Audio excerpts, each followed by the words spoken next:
Are you interested in delving into practice that's not about trying to manipulate your tissues, but about delving into yourself and finding clearer direction? Well, that's what I'm interested in. And if you want to share in that with me, you can do so via my live streaming subscription. For a very small monthly fee, you can have 24-hour access to all of my public classes. There's 4 new classes a week, and in them, I'm teaching a wide range of different students. I'm practicing by myself with you, and I'm exploring many of the things that we talk about on this show. So if you would like to see what that looks like in actuality and participate in it and have dialogue with me about it, I can't think of a better place for you to do it. It's the J. Brown Yoga Class live streaming subscription. You can find it at jbrownyoga.com.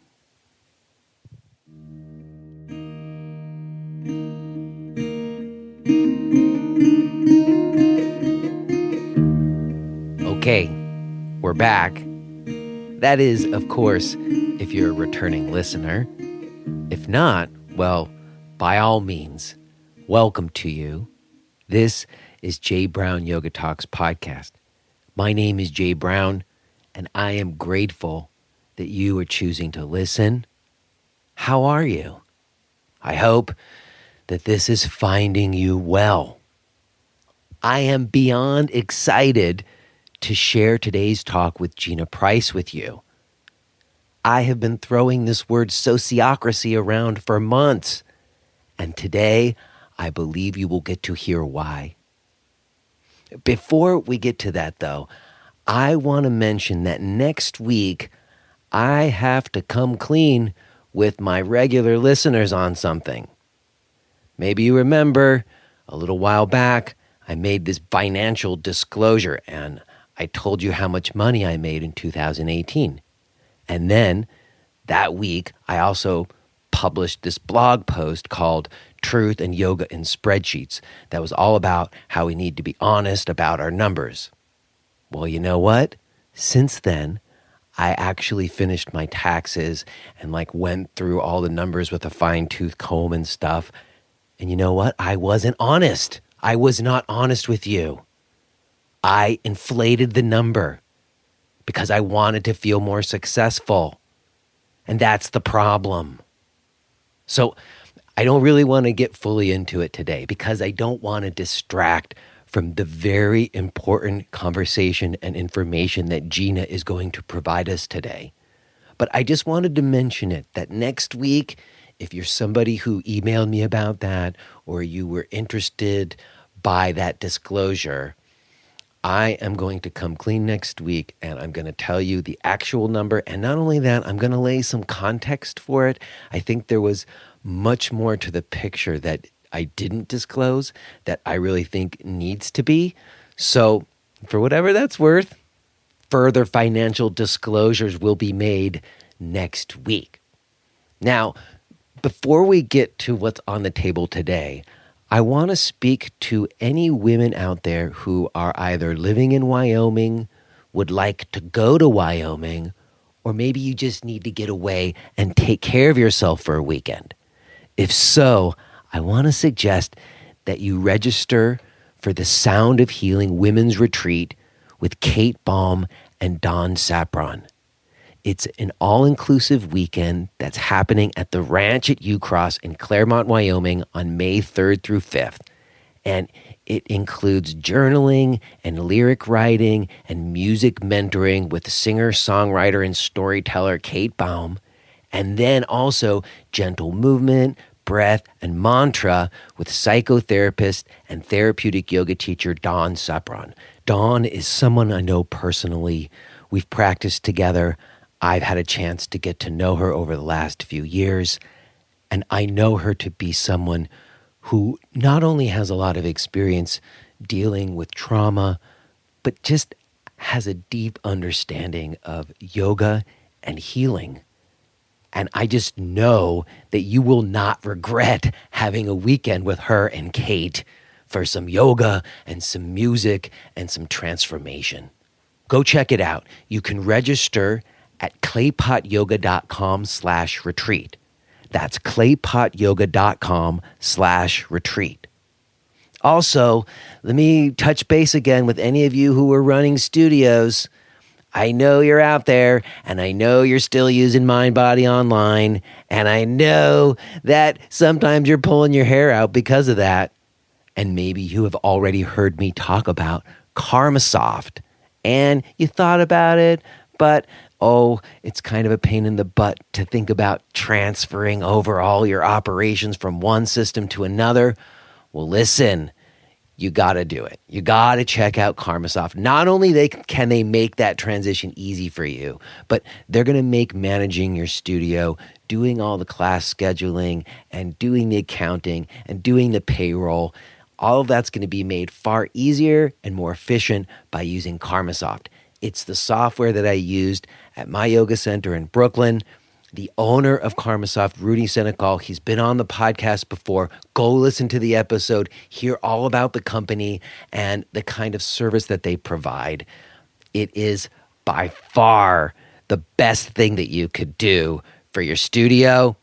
Go check it out, karmasoftonline.com.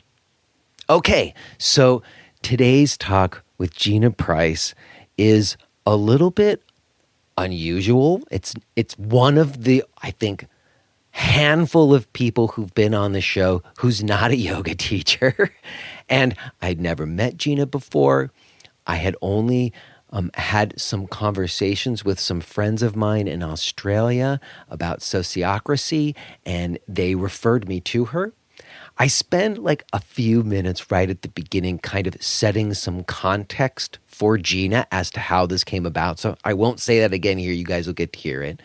But just to say, for me, this is a profoundly important conversation. In my opinion, this is the only way for yoga teachers to raise up our profession, to do something better than what we've been doing. So listen close, my friends, and I will say a few things more about what I got from it on the other side. Now, one last thing before we get to it, let me drop my stuff real quick. I'm going to be in Brazil April 6th and 7th. I'm going to be in Allentown, Pennsylvania, May 4th. I'm going to be in Australia, Sydney, Gold Coast, and Melbourne, May 25th through June 2nd. And I'm going to be in Rhinebeck, New York at the Omega Institute, June 17th through the 21st. You can find out about those gigs and more. You can listen to the archives of this podcast and read that blog I was mentioning, as well as find all of my online yoga video stuff. Everything can be found at jbrownyoga.com. All right. As I said, I will touch base with you on the other side. I'll let you know about what's happening next week and maybe a little bit more into the future. Some very incredible things down the road. But without any further ado, let's get to this. Let's listen to this conversation that I had with Gina Price.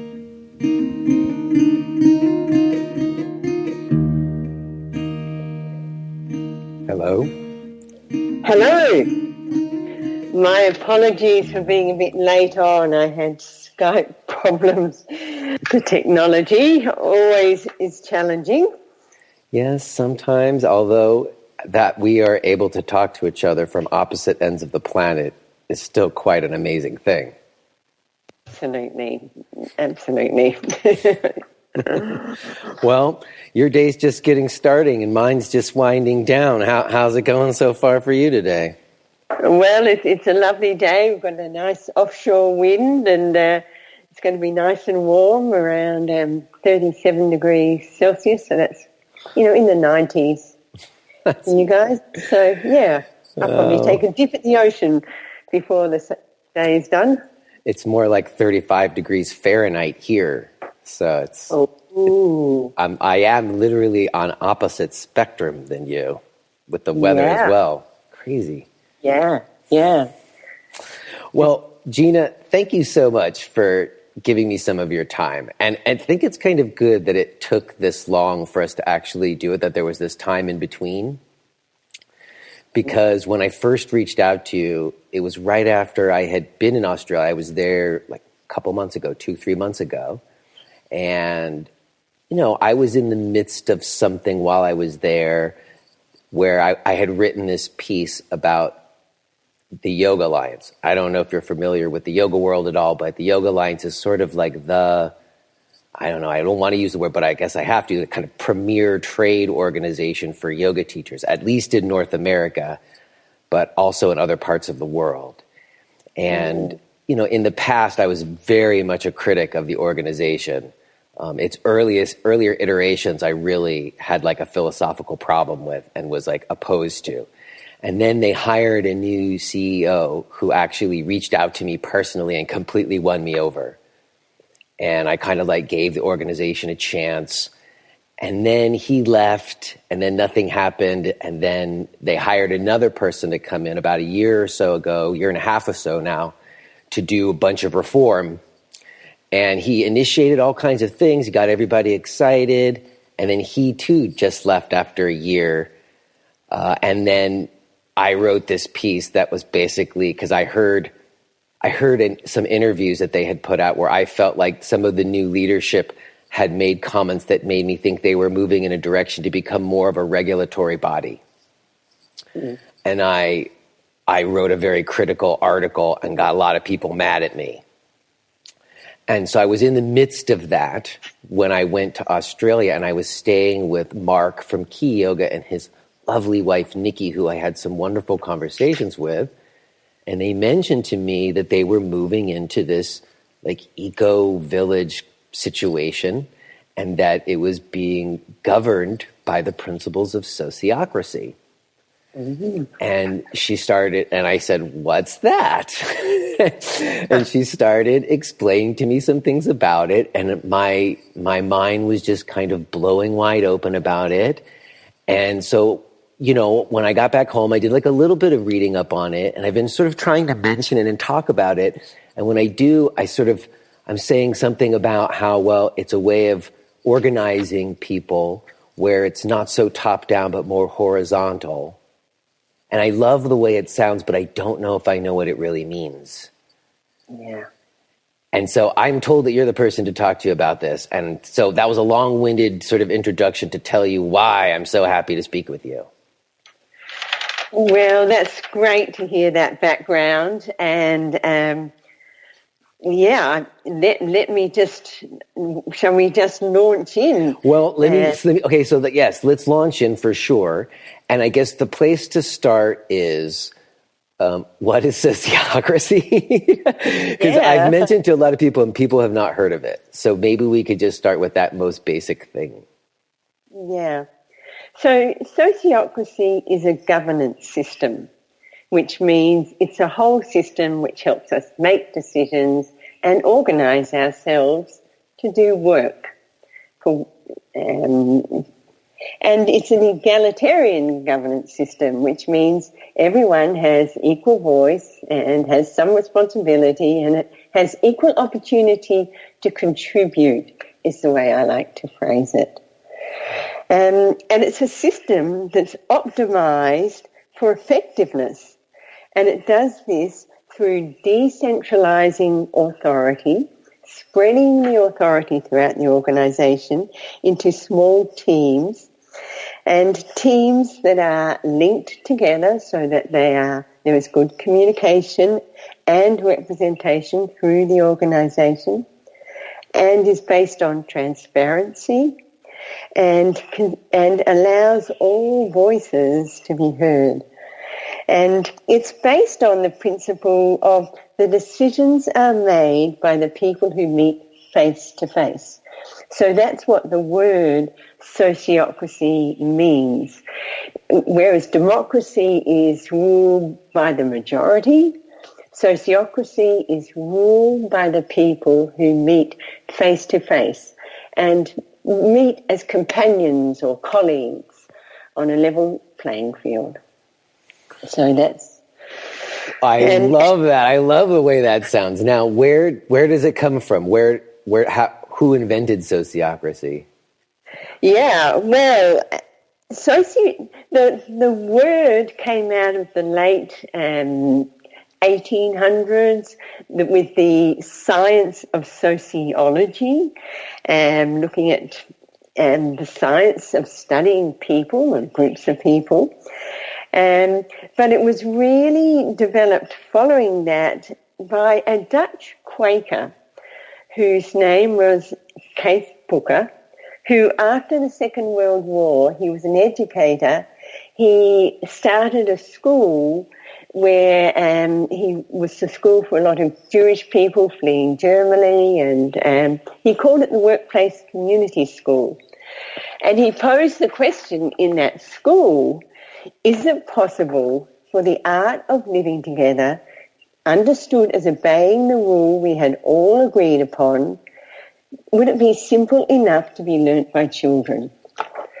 And for 20 years he explored that with his children, and he found absolutely yes.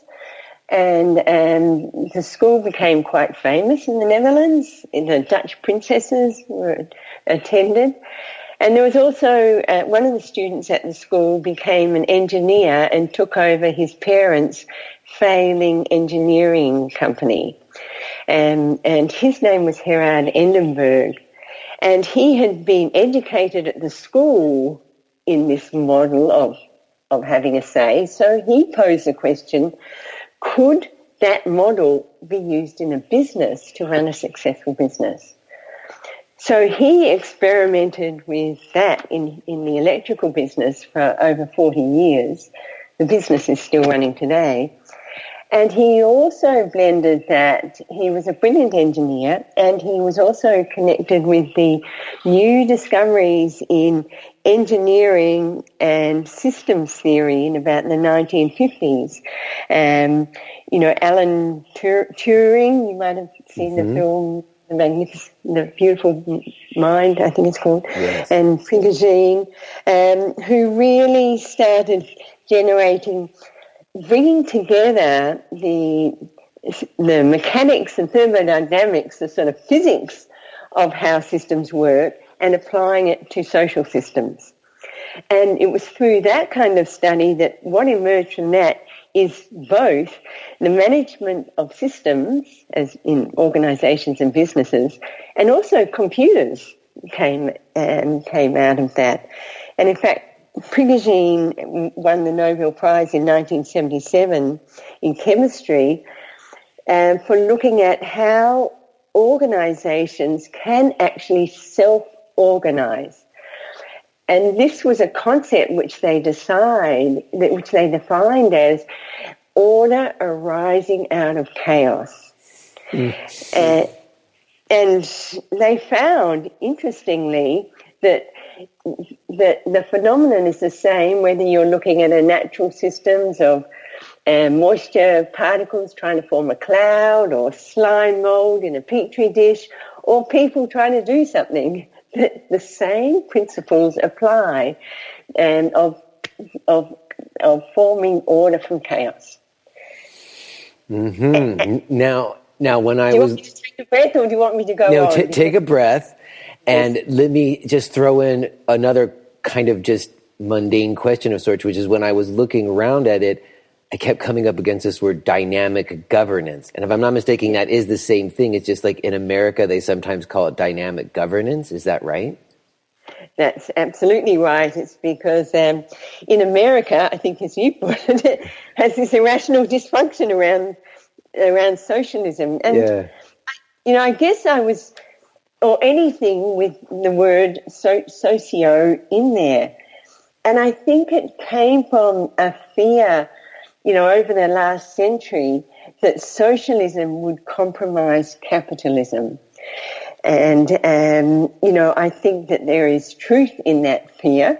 And in fact, Lester Frank Ward in 1913 wrote very eloquently that, the world is passing through stages from autocracy to aristocracy to democracy, but by natural selection against personal power, we've ushered in plutocracy, or, the power of money.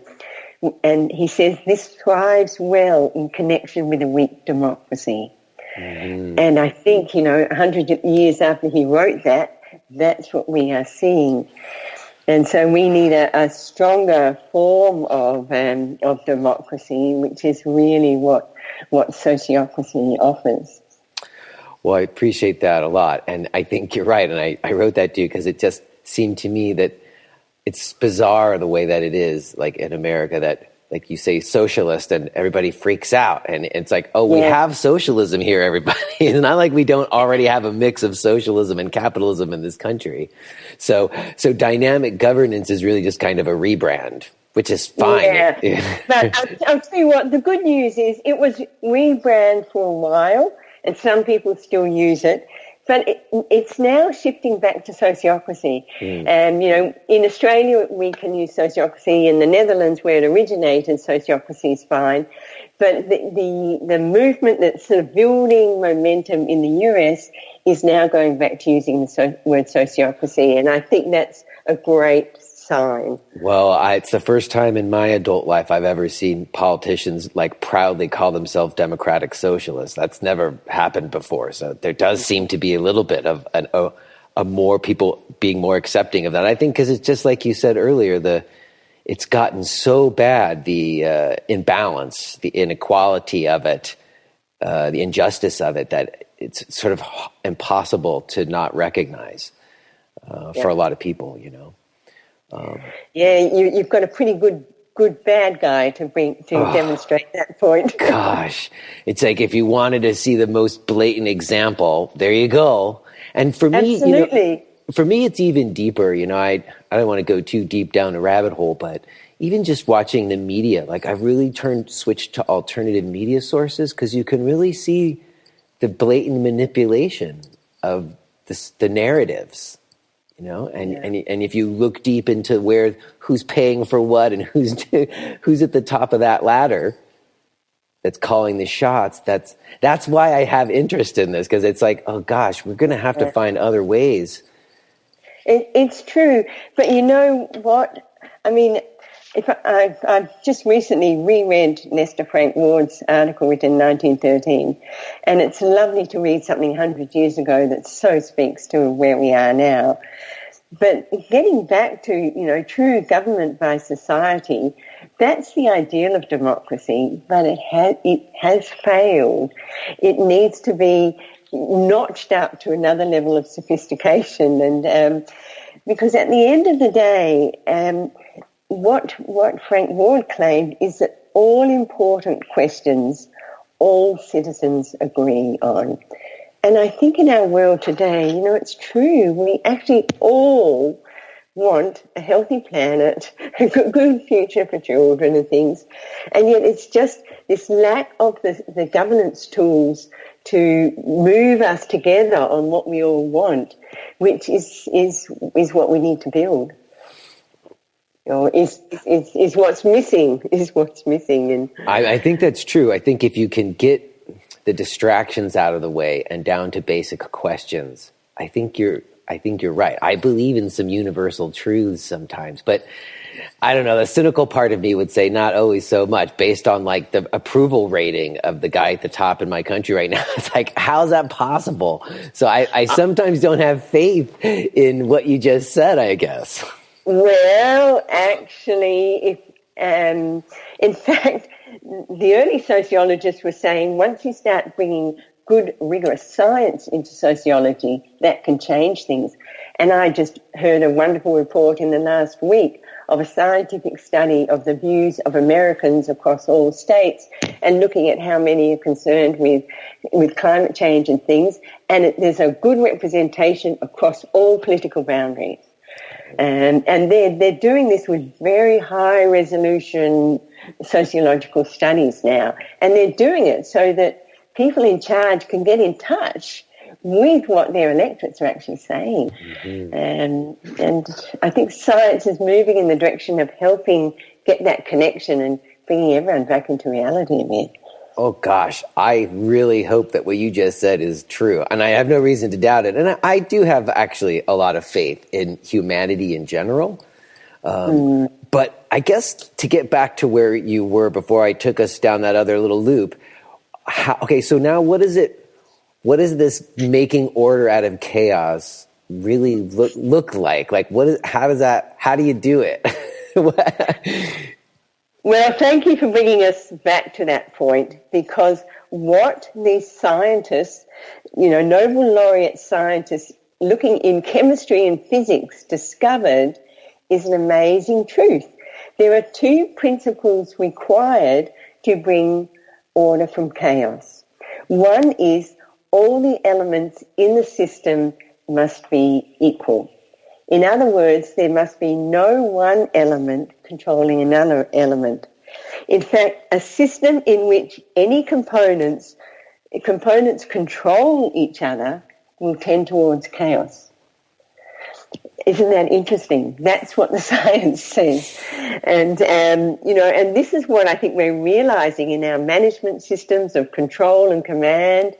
They are failing us. And the science is telling us that they won't work. They're going to head us towards chaos and not towards order. And, So trying to control the chaos just makes more chaos. Yeah, I mean, chaos is just dissipation of energy into random things. The earth is a miracle of order arising from chaos. Mm-hmm. A living system of a planetary Earth is a high level of organisation and complexity, which once upon a time, depending on your theories of the world, many people think started as a primordial slime. Mm-hmm. So, we do want to encourage order, and that's where the beauty and the life and the workability lives. The other part, the other element, there are two criteria. One is no one element controlling another element. And the second is that all elements must be united or forced in a direction by some external force in chemistry or physics terms, or when talking about social systems, by some uniting purpose. Some clear, articulated, common aim or goal. They must all be pulling for the same purpose in the same direction. And without that, you can't get order either. So, that's also the starting point for any kind of organisation, for any kind of business. You need to clarify your purpose, and it needs to be right up front, articulated, and known to everyone. Okay, well, let me ask you a question there. Before we get to, I want to go up to both of those things, but before we go to having a united purpose, the first one is no one's one element's controlling another element. Now, the sort of case that, if I'm to play a devil's advocate in this moment, or even the argument that was made to me when I was arguing for something along those lines more recently, was that someone's got to make decisions. Like, there's got to be a person who's going to make a final call. Otherwise, you get like this death by committee thing where nothing ever happens. Yeah. So there's sort of like this case for like the benevolent dictator, where like if you get somebody at the top who's like a good person and makes good choices, then actually more gets done than if everybody gets an equal say. Yeah. Well, that's definitely has been our thinking, and, it's used as an argument to introduce, the fear of the blocker, or the need for someone to make the decisions. However, what we find is if you've got a system structure that supports and has very good tools, and we're talking about highly developed, elegant tools for making decisions collaboratively. And if you use those tools as they're designed to be used, you can make decisions collaboratively that actually, in the long run, move you as an organisation towards a meritocracy. This is shown scientifically too. You will actually, over time, if you use the whole system that we'll get to talking about the elements of in a little while, if you use all the elements, which isn't just a group of people in a room, trying to have the dominant voice rise and make a decision. if you use all our elements, you will be heading in the direction of the best decisions in achieving your aim. Mm-hmm. So it's actually a fallacy that a group of people will inevitably make a watered down decision, and that's a fallacy rooted in poor practice or evolving practice, without the sort of tools which sociocracy has developed. And it has failed again and again, even in this specific instance when I was talking about the trade organization for yoga teachers, because they'll hire some hopefully benevolent dictator and they'll start to do some good things, but then they will leave and then things seem to fall apart. To put all of it, that's the problem in this country, where we put all this power on one person. It doesn't tend to serve everyone as well, it doesn't seem. And an interesting thing that's coming out of the organisations that have adopted sociocracy, whether they're plastic making business or residential care homes, one characteristic which is becoming common to all of them is that people stay. They have very, very low, if not non-existent turnovers. And that's because once you get engagement, once you get everybody contributing, once you start moving in the direction of your goal, it's really catching. It's people will love it. People don't want to leave those kind of things, and success breeds success. Mm-hmm. But you also said the second key was having a united purpose, and I think sometimes that's the sticking point. Like, people don't agree on the purpose. Always. Yeah, it definitely is. It's the first necessary step, and it takes a little work and a little digging. And when I think of thinking about your yoga group, bringing in however many yoga teachers, thousands of yoga teachers, the work of deciding how you're going to articulate that shared purpose would be a very big first step to make. And it would be a necessary one. But it would be a matter of really digging deep and finding out what is it underneath all this that you yoga teachers want to see. Is there some deep belief that if, a majority of people on the planet had a yoga practice, that the planet is going to be a healthier, better place for everyone? You need to find those deeper truths that are going to motivate you. And then that will stop you being just some regulatory thing or some, flatten the territory or whatever. Well, no, but I think that makes sense, because if there's a direction to go in that everybody can get around behind, which is a very yogic principle. Some people believe that yoga is about finding a direction and then going in that direction with consistency. And that if you can have a direction to get around, then, because the need the regulatory impulse is a fear impulse, I think, sometimes. Mm-hmm. But I guess, okay, so this is good. So now, what are the tools that you mentioned? How could we, and we're talking about 80,000 yoga teachers, I think. So what would the sort of tools that you would use to try to find a united purpose, if you were maybe just in general, and then we could talk about whether or not it scales? Yeah, let's just talk about the tools, and then we'll get back to the 100,000. Yeah, okay. We've done that. So the very first tool is something that can be used in a group of you, talking about where you have dinner, or in a bigger group. You speak in rounds. Everyone has an opportunity to speak, and you go around and hear from everyone. And this is a very simple thing to do, and it's incredibly powerful for a couple of reasons. One is everyone gets the opportunity to talk, so you actually hear from all the voices. And secondly, everyone becomes better listeners, because you can see when your turn is coming up. So you don't have to work on getting your say in and place getting and, not listening because you're trying to get a say out. You actually have your time of speaking and your time of listening.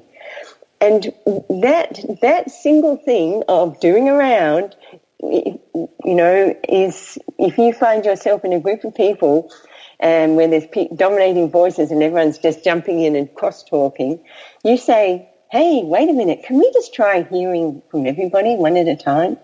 You will find the energy of the room change, and you will find wisdom start to come out from the small voices who often don't get heard in that kind of talking. And you'll just find a difference because of the new listening. So that's the first step, speaking in rounds. Speaking in rounds. And the other tool is having an aim, or we've touched on that. What also comes with having an aim is you break your organisation up into small teams, or we call them circles. And every circle has its articulated aim, which is a subset of the aim of the whole. And within that aim, that circle of people have a domain of responsibility. So they know they are responsible for,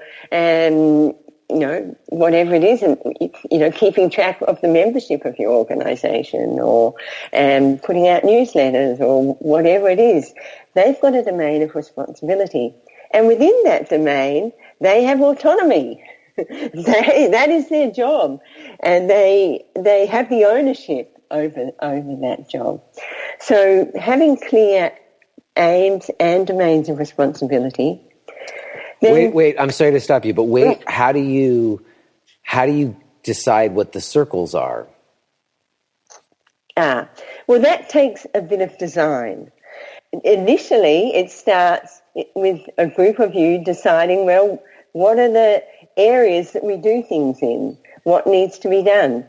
Okay, there's going to be the communication and the newsletter. There's going to be some sort of quality, ensuring quality. There's going to be some sort of engaging, maybe outreach. Deciding what your elements are, and then doing a process of refining that and developing your areas of things you need done. And you can, but that's one way of doing it, by the sectors of work that need to be done. But you also, if you're talking about a large yoga group, you may have geographical circles.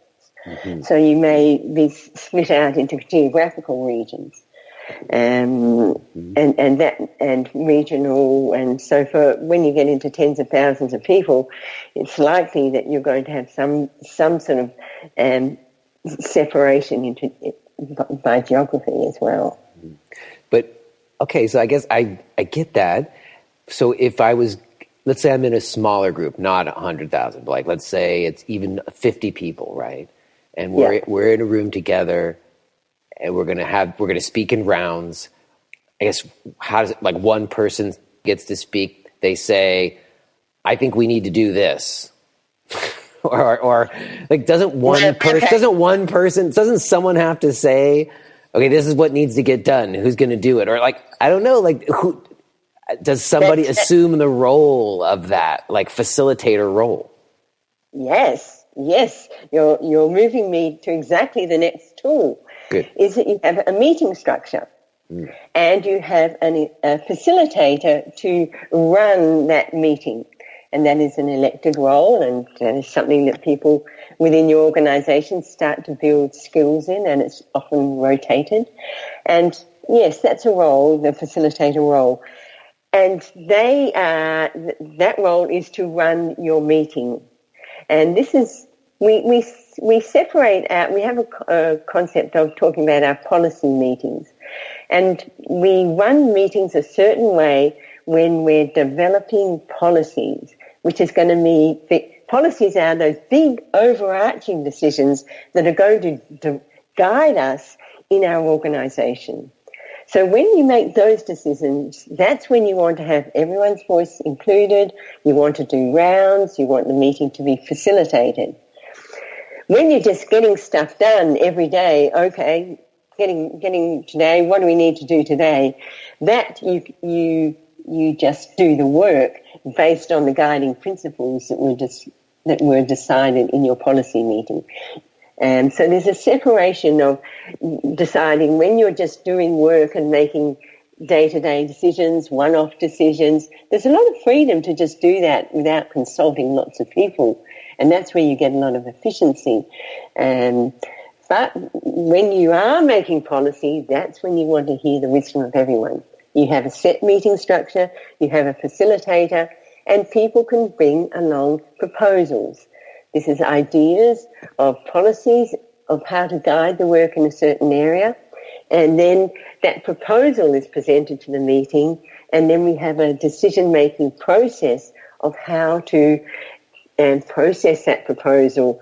And that's about a 5-step process. So it's a well-structured process that is very efficient in seeking out, has anyone got any problems? Can anyone see a reason why this is going to stop us reaching our aim?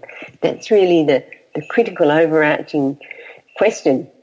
Seems like the facilitator would need some maybe training to be able to be good at that, right? Yeah.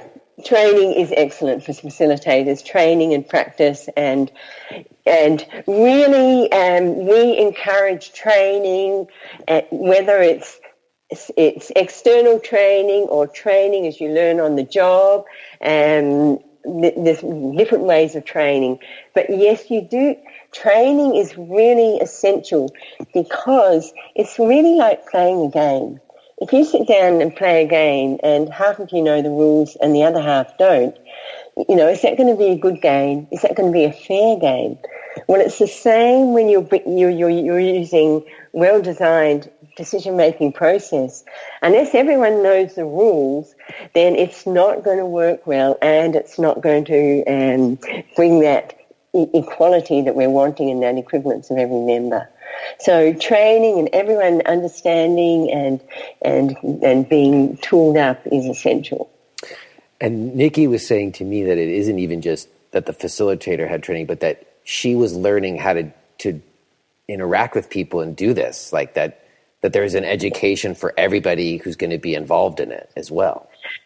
Well, that's right. We have a saying that the facilitator is 100% responsible for the process in the circle, and everyone else is 100% responsible for running the process in the circle. So, if the facilitator goes off the rails or gets to a point of, I don't know what to do here, people can speak up and say, well, I've got this idea. So all elements are equal, right? Well, that's it. You're getting it. All right. So now that we've got somebody facilitating our structured meeting and there's proposals on the table, there's this collaborative decision process. And something that Nikki said to me that I thought was very interesting about it, she said that it wasn't about having to have a consensus. And she said something like, what was the phrase? Oh, is this something I can live with? Or something like that. Could you say something about that process of how you collaboratively decide on the proposals that people might put forth? I sure can, because the extremely liberating thing about sociocracy is we don't all have to agree. And, I think the reputation that making decisions together is difficult comes from this thinking that we have to agree. And, if we try to get so everyone's getting the decision that they really like and they're getting their favourite colour for painting their community building, whatever, we'll never get there. That's an exhausting process. But what we find in sociocracy is we just need to get to the point where nobody sees a reason why this idea is going to stop us getting to our aim. We call that an objection.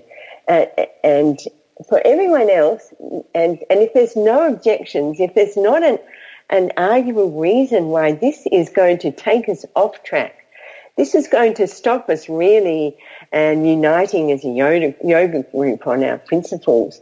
If there is that kind of reason, we want to hear that. And we actively invite that into the meeting. We're not scared of objectives. We want to hear them because that will help us move the proposal in the direction of a stronger proposal and something that's going to get us towards our aim in a more efficient, effective way. So we want to hear objections. Once we've heard those and we work with them and we get to a place, the question is, does anyone have an objection? And if there's no objection, then that is good enough. We consent to that decision, and that decision is adopted as a policy. Mm-hmm. And Nikki described her experience to me of how it was very interesting where someone would put something forth and then there'd be like an initial round where everybody just sort of gives their initial feeling about it or whatever. And then after everybody did that, they would have another round and people would, after hearing other people speak, change their mind. Yeah. Like having got a chance to hear everybody speak, their initial opinion changed. And they would have another round, it would be different. I think that's very interesting. Yes, well, we particularly have that change round when we are using this process to elect an individual for a role. And, electing individuals for a role are some of the most important decisions you will make in your organisation. So what we find in the Sociocratic election procedure is everyone gets a chance to think about who they would like, write it down on a bit of paper in front of them, and then we get to hear from everyone in a round, okay, who do you think will fill this role and why? So we get to hear all the names given and the reasons why that person would be good in the job. So we're hearing a lot of affirming good information. Once we've heard that, we say, okay, now that everyone's got more information, more insights into this person by hearing what other people think of them, do you want to change your nomination? And then we go around and people say, actually, I'll stick to my nomination, or actually, I didn't know that this person has these skills. I'm going to change my nomination to them. And this is all done totally transparently. And is it always about speaking to the person that you want to be it, or does people speak to why they don't want someone to be it, why they don't think someone's qualified? You're really getting to the heart of things now. You'll notice from that, both rounds we were asking the reasons why.